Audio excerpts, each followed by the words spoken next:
Hey, and welcome to Eat Out at Home, the podcast. This is the place for those who love cooking and creating connections through food. I'm your host, Chef Evelyn, and on this podcast, I share with you my favorite tips and tricks for enjoying life one bite at a time. If you're ready for today's episode, sit back, relax, grab a snack, and let's dive in. Hey, and welcome back to another episode of Eat Out at Home, the podcast.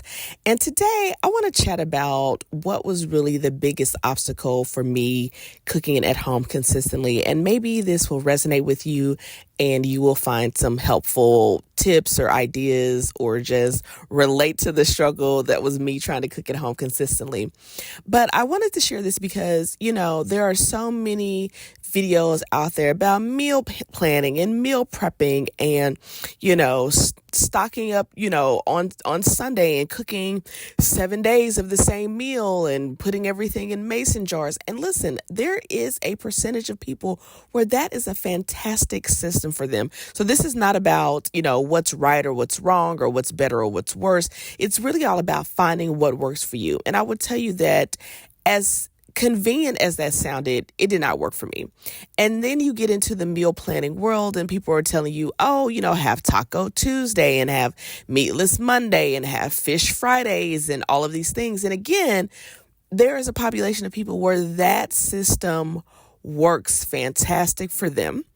And then there's the people who are like, I'm just going to do crock pot meals and I'm just going to season everything and freeze it. And they're going to do that. Or there's people that every week they're going online to Pinterest to pull recipes to decide what they're going to eat for the week. And again, for me, none of those strategies worked. And so if you have found yourself in a similar situation, I want you to know, listen, you are not out there by yourself, okay? There are some of us who have tried all those things. And even being a professional chef, the constant activity of having to nourish myself, I was like, I want this to be something that's fun and enjoyable. And I had to really get down to, what was the root cause for me on why I wasn't cooking at home consistently, right? And there were several things, but I will say when it comes to like the actual implementation of it, I really believe is that I didn't have a system. I've talked before about how I use meal templates and that works for me. And it makes it a lot easier for me to shop and all that kind of stuff. But what I realized is that a lot of these strategies that I was presented with or that I saw for me were not all conclusive, right? They were a piece. When I think about what it actually takes to, get a meal ready to eat, get a meal on the table if you have a family, it's more than just the planning or more than just the theme. There's the planning, there's the shopping, there's the checking the pantry, the checking the fridge, checking the freezer. There's when are you going to cook, when are you going to go to the grocery store, when are you going to order the grocery delivery or pickup. There's the cleanup, there's the, I'm busy on this day. There's the, I don't necessarily love to eat multiple days of leftovers. There's all these different things. And I felt like a lot of the strategies that I had seen for me did not cover all of those things. And so what I realized is that there are multiple steps when it comes to cooking at home consistently. And I was only planning for one or two, right? I was only planning what I was going to eat and then on what day. Well, to me, that's not a meal plan. That's an eating plan, right? That did not include, I need time to plan. I need time to shop in whatever capacity I'm doing that. Grocery delivery, grocery pickup, going to the grocery store. That didn't give me a time to prep ingredients as far as like storing things in the fridge. That didn't give me a chance to do inventory. That didn't include, when exactly am I going to cook and on what days? And what times, because I'm not necessarily cooking every day, but I do want to eat at home 6 days a week. And then what am I cooking? And so I want you to consider that, when it comes to you creating a system for you to cook at home consistently, that there are multiple factors in there outside of just what you're going to eat on what day. And, I think about this. I say this a lot when I used to do like consulting for chefs and things like that, and in business, that it's hard to sustain something when there's not a system. It's hard to be consistent in something when there's not a system. And even if you are being consistent or sustaining it and you're doing it without a system, it can be very taxing and it can be exhausting. And if you think about the things in our lives, whether in our home, in our day-to-day lives, out in the world, anything that's happening on a consistent basis with minimal effort is running off of a system. So if you think about it, right, our phones are running off of a system. Our computers are running off of a system. Our cars, all of our technology is running off of a system. But even if you think about like our schools are a school system, our traffic lights are a system, right? I mean, unfortunately, even our prison is a system. Okay, we have all of these systems in place. And here's the thing, whether these systems are positive or have not so positive results, the fact that they are systematic, right? We use that word in a lot of different areas of life. That means that they continue to be effective, sometimes with very little effort, okay? Some more effort than others, obviously, but there is a system there. And I mean, I even think about our body, right? Our bodies are running on systems, right? We have our immune system, we have our digestive system, we have our reproductive system, we have our skeletal system, we have our nervous system.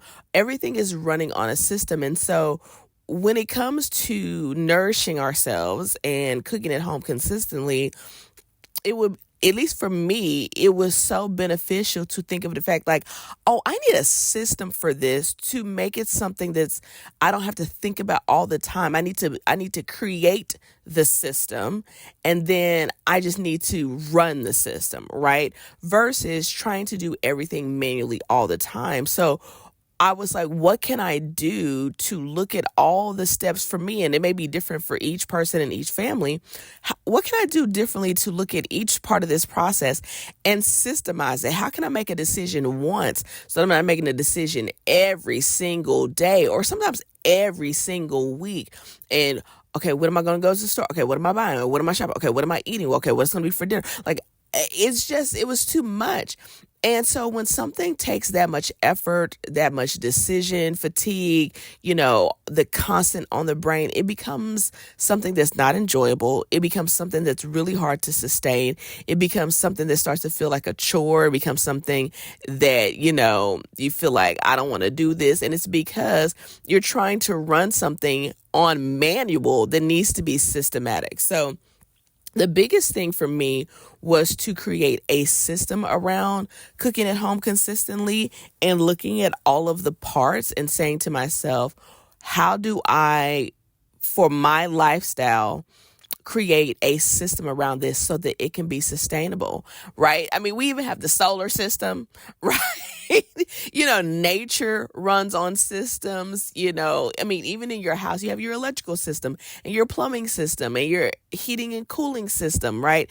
We have all these things. And so that may seem like, oh, it's not that big of a deal. But if you really think about it, trying to figure out what to eat all the time to sustain our own lives and the livelihoods of those who live with us can be a full-time job if we don't systemize this thing, right? And that is why some people think that they don't like to cook. What they're really saying is, I don't like the level of work of trying to maintain this system in manual all the time. Can you imagine if you had to run your computer in manual to get anything done? Eventually you would tell yourself, I don't like computers, right? Like, can you imagine? I think about this. We have a respiratory system that works on autopilot, right? It's working in the background. Like, yes, we have to take care of ourselves and we have to maintain the system and the systems around us and the systems in our body and the systems in our lives. But once they are established, it becomes a lot less effort to do so. There is some effort to maintain it, but it's not the same as trying to do it from scratch, manual, every single day of every single week for something that we have to do until perpetuity. So anyway, I just wanted to share that when I really started thinking about cooking at home in the form of a system, it made cooking at home become something less daunting, less overwhelming, and something more systematic. And then because it was systematized, then I could add the fun back in and get creative because I already kind of had the fundamental system in place. And then I could play with what variables I wanted to swap in and out, what new ingredients I wanted to try, what new fruits and vegetables have I hadn't had in a long time. Did I see something from, another culture's cuisine? It was like, what is that? That looks delicious, right? And I want to try that. New recipes, new techniques, new cookware, new inspiration, new cookbooks, all that kind of stuff. So with that, I want to just say that has been working for me for some time. And I thought I would share with you that if you have been having challenges around cooking at home consistently, more than likely, there might be a chance that maybe you don't have a system in place. And even if you do have a system in place, maybe it's time to update the system, adjust the system, scrap the system, and start from fresh, whatever the case may be. But just something to consider. So let me know in the comments below if you have a eat out at home system that you leverage. Even if you haven't thought about it, what are some things that you kind of have on autopilot? Share so that those of us that are reading the comments, we can get some more inspiration and things like that. And I'll talk to you in next week's episode. Thank you so much for listening. If you're ready to start cooking at home consistently, make sure you join the Eat Out at Home Challenge. Visit chefevelyn.com/challenge for all of the details. If you're curious about what I'm cooking in between episodes, make sure to give me a follow on YouTube, Instagram, TikTok, and Facebook for some delicious behind the scenes. And if you enjoyed this episode, please head on over to Apple Podcasts and Spotify to leave us a review. Remember, eating out at home allows you to cook better, eat healthier, save money, and create community. And most importantly, cooking at home is the ultimate form of self-care. I'll see you in the next episode.